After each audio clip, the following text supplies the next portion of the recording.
I'm just trying to help them. Now, how many times when we're negotiating building contracts are we going to do so much more for them than what we've spoken about? But we don't mention that during the sales activity, right? I said, Wendy, you're stuck in your functional skill. Is it fair to assume as a result of the assistance you're giving these people, they're going to be more successful when they get to China? She responded, well, yeah, I mean, I hope so. I mean, that's the point. I said, great. So why don't we call you the China Success Coach? Forget about Mandarin. That's a long spiral to the bottom where the person that gets the deal loses because they've charged much less than what they should have. Instead, we created a 5-week intensive that worked with the executive, the spouse, and any children being relocated across to China. Now, why the spouse and the children? Well, firstly, we're in business. If we sell to more people, we can charge more money, right?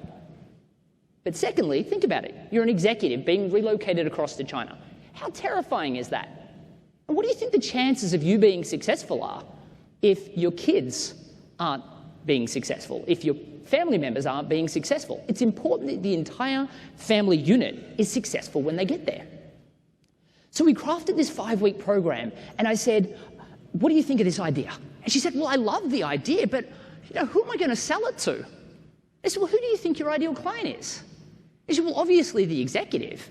And I said, well, yeah, I mean, the executive is a great candidate. I mean, when I moved from Australia to the United States, I was terrified, and people here still speak the same language. But that's not your ideal client. She said, well, obviously the corporation would pay. I said, yeah, a lot of times the corporation has tens of thousands, if not hundreds or millions of dollars riding on a successful executive getting there and closing deals. But that's not your ideal client. Frustrated, she looks at me and she says, well, who then? I said, your ideal client is the immigration attorney. She looked at me puzzled. I said, well, think about it. When I moved from Australia to the United States, the first thing I had to do was get a visa, right? Then I had to get a green card.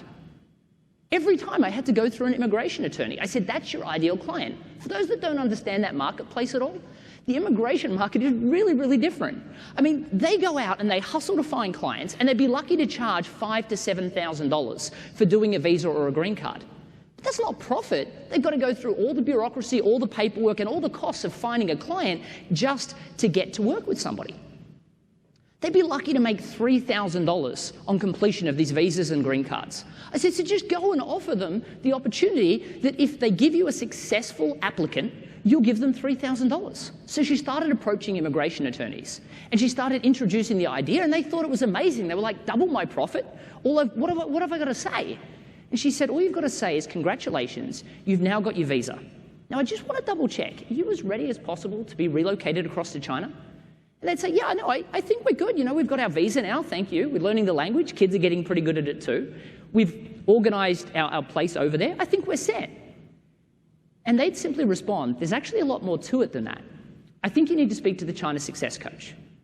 Wendy would then get on the phone to the easiest sale in the world. I mean, these people were recommended by their immigration attorney. They were terrified to go, and their organisations were motivated to pay.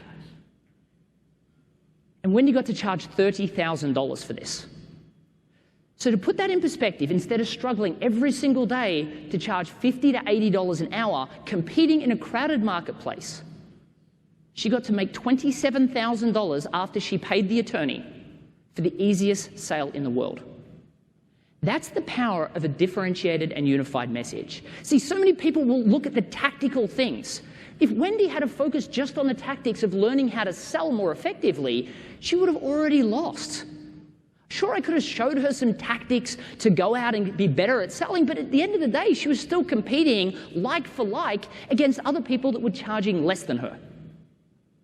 We've got to stop competing on features, on price, on discounts. I mean, how many times do we fill our customers' head full of jargon that they don't even understand? These days, people are looking for a message that they identify with, and for that, they'll pay a premium. So what you've got to ask yourself is, what's yours? What you need to be thinking about are, what are the unique benefits that you provide outside the scope of your functional skill? Now, every time I meet with a builder, they say, well, no, what I do is pretty standard to what everybody else does. That's not true. I've worked with so many builders, and there's always something unique about them. Everybody has unique experiences that perfectly qualify them to help different people with different things. They've got amazing skills. They're just so used to commoditizing themselves as like for like, and it ends up in this conversation about price and how much per square meter. And then you've got to ask yourself, what is the higher level benefit of that? See, for Wendy, it was Galaxy, e-commerce, and respect. The higher level benefit was China's success.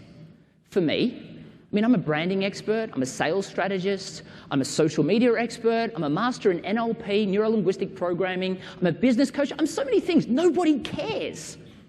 They don't care how hard it was for me to learn these things, and they don't care how many years I spent learning them. But when I say I'm the rapid growth guy, I work with organizations, large and small, to obtain rapid growth. The simplicity of that message gets me heard in a crowded marketplace. So many times I hear people trying to articulate what they do. They go to a networking event and people ask what they do and they say, oh, I'm a custom builder. And then they say, oh, no, I'm not looking for that, or I have a custom builder. And all of a sudden we're feeling like we're pushing things down people's throats, trying to convince them why we're different.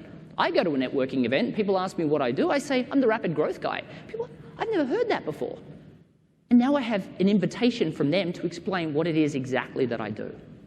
Now, when I work with builders, so many times I've seen, again, that they're saying that there's nothing that separates them. Then we find out that they're amazing at woodwork and they put feature pieces in every one of the homes that they do. Or they specialize in working on specific lakes that no one else has the knowledge that they have. Everybody has unique skills.